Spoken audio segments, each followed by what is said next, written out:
प्रणाम। एक मौलिक प्रश्न है। अक्सर आपने शैवों और वैष्णवों को आपस में लड़ते और झगड़ते देखा होगा, लेकिन जब आप वैष्णवों को एक ओर रख दें और केवल शैव पंथ की बात करने लग जाएं, तो वहाँ भी अवयंतर दो भेद हैं, एक शैव और दूसरा शाक्त। कुछ लोग ये कहते हैं कि शिव सबसे बड़े हैं और शिव ही सर्वोच्च हैं, इसलिए शैव पंथ ने शिव को ही प्रधान कहा। और ठीक उसी तरह एक मत है जिसे शाक्त मत कहा गया।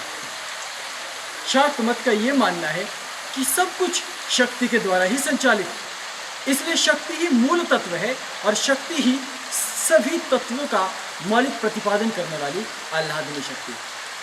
वो सर्वोच्च सत्ता के रूप में केवल शक्ति को मानते हैं।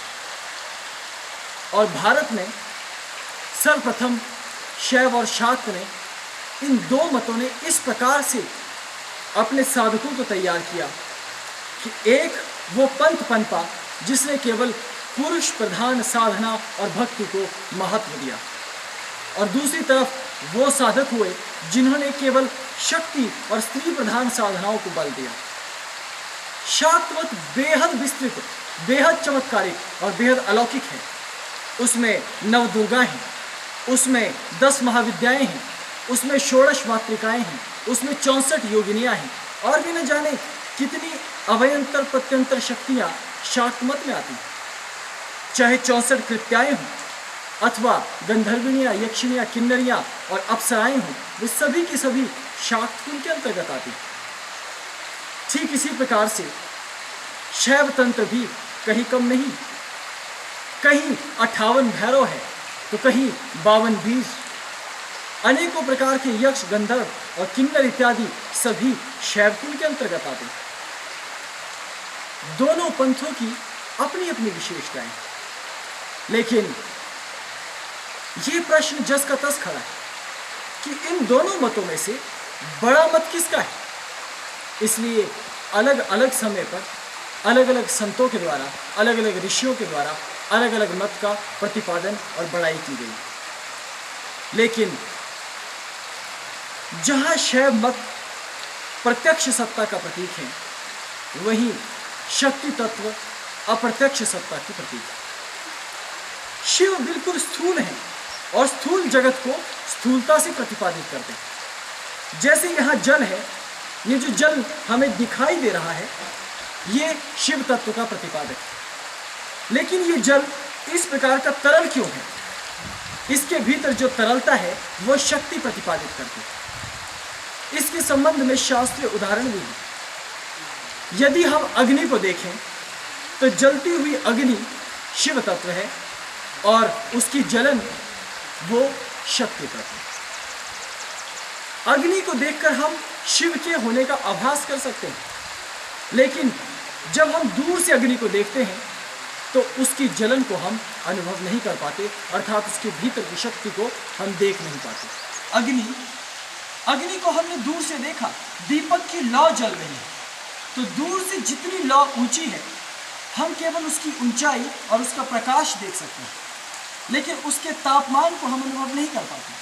लेकिन जब हम उस लौ के निकट जाते हैं और उस लौ के ऊपर अपना हाथ रखते हैं, तब जाकर उस लौ का ताप हमें अनुभव हो पाता है। ठीक इसी तरह जगत में सर्वत्र शिव तत्व है, लेकिन उसके मूल में शक्ति तत्व है। इसलिए यदि हम प्राचीन ऋषियों के द्वारा जो वर्णमाला हमें दी गई है, उसको यदि हम बारीकी से देखते हैं, तो जो शब्द स्वतंत्र है वो सभी के सभी शिव वर्ण है।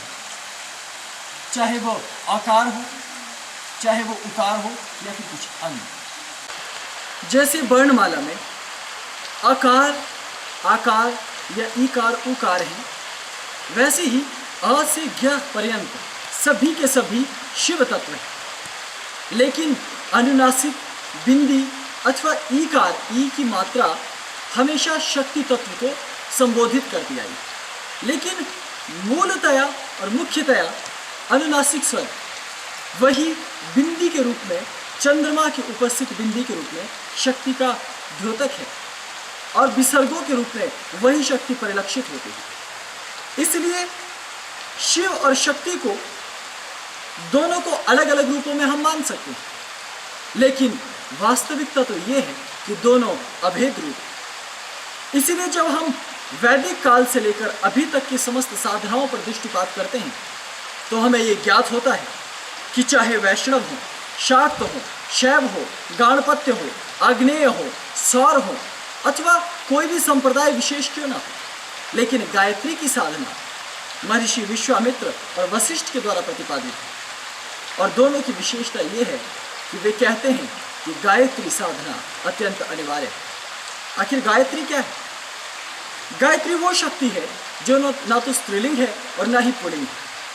वो एकमात्र ऐसी शक्ति है जिसे उभयलिंगी कहा जाता है। वो अपने आप में स्त्रैण तत्व है, वो अपने आप में पुरुष तत्व है और वो अपने आप में परिपूर्ण तत्व के रूप में माना जाने वाला एक दिव्य शक्ति तत्व है। अब उसी गायत्री तत्व को एक आम व्यक्ति कैसे समझेगा? क्योंकि हम पुरुष हैं और हमारे साथ स्त्रियां हैं। हम पुरुष केवल पुरुष ही रहते हैं, स्त्रियां केवल स्त्रियां ही रहती हैं और हमारे मध्य उभयलिंगी नहीं होते। इसलिए हम बार बार समझते हुए भी गायत्री जैसे तत्वों को नहीं समझ पाते। इसलिए एक अद्भुत शक्ति के रूप में हमारे सम्मुख एक नया अद्भुत स्वरूप आता है जिसे अर्धनारीश्वर कहा गया है, जहां एक और वो नारी है और एक और वो पुरुष है, आधे नर और आधे नारी। इसे इस तरह भी समझा जा सकता है कि संपूर्ण समाज में मनुष्य ने जब साधना और आराधना ईश्वर के पथ पर चलने के लिए शुरू की तो पुरुषों ने जिस तत्व को प्रधानता दी वो पुरुष तत्व बन गया और स्त्रियों ने जिस तत्व को प्रधानता दी वो स्त्री तत्व बन गया। लेकिन जीवन हमेशा विपरीत धर्म से चलता है और यही अद्भुत कारण है कि शिव को मानने वालों में बड़ी संख्या महिलाओं की है और शक्ति तत्व को मानने वालों में सबसे बड़ी संख्या पुरुषों की है। इस प्रकार से दोनों मत अपने अपने सत्य को प्रतिपादित करते हुए मूल ब्रह्म तत्व तक जाते हैं। लेकिन याद रहे, मूल रूप से शिव और शक्ति अभेद रूप में है। इसलिए जब भी ये मत उठता है कि शैव और शाक्त संप्रदाय में, शैव और शाक्त में, शिव और शक्ति में बड़ा कौन, तो ये ठीक वैसा ही मूर्खतापूर्ण प्रश्न है जैसा कि ये कहा जाए कि ये जल की बूंद है, मैंने इस हाथ में पकड़ रखी है, ये जल की बूंद है, मैंने इस हाथ में पकड़ रखी है, और अब झगड़ा हम शुरू कर दें कि ये वाला पानी है या ये वाला पानी है। वास्तव में दोनों ही पानी है।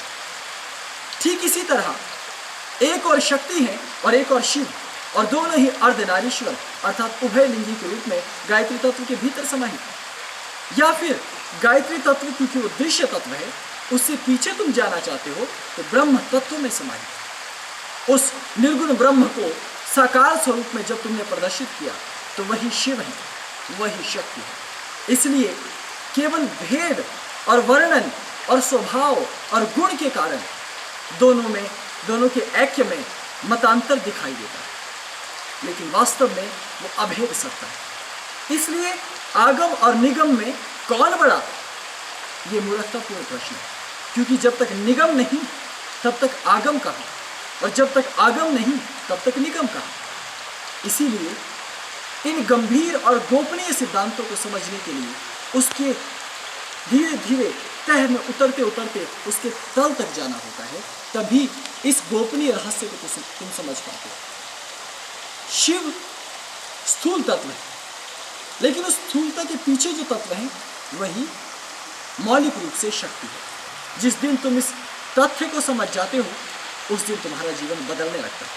फिर शिव शक्ति में तो अभेद नजर आता ही है, फिर वैष्णव और शैव में भी तुम्हें भेद नजर नहीं आएगा। आज जो भेद शिव शक्ति के मध्य है, जो ही तुमने यह तत्व समझा वो अभेद हो गया।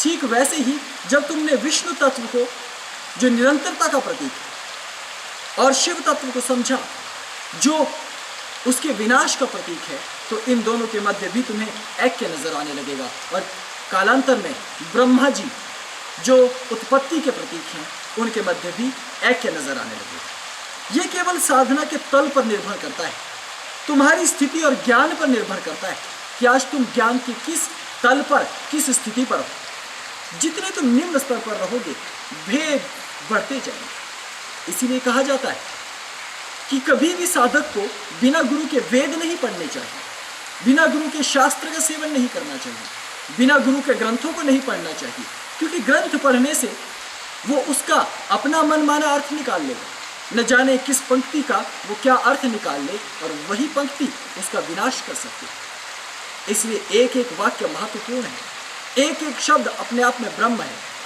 इसलिए इस भेदपूर्ण संसार में अपनी भेदपूर्ण दृष्टि के द्वारा जो दृष्टि गोचर हो रहा है उसे ज्ञान रूपी दृष्टि से, साधना रूपी दृष्टि से देखेंगे तो वो अभेद नजर आने लगेगा। तब शिव शक्ति इन दोनों में कोई भेद नजर नहीं आएगा, सब एक ही नजर आएगा और वही एक तुम्हारे लिए अनेकों स्वरूपों में तुम्हें ज्ञान देने के लिए, तुम्हें भासने के लिए स्वरूप धारण करता रहता है। यही ज्ञान है, यही दिव्यता है, लेकिन तब तक नहीं जब तक तुम इसे स्वयं साधना के तल पर जाकर अनुभव न करने लगे। शिव शक्ति के अभेद में अभी इतना ही। ओम नमः शिवाय। प्रणाम।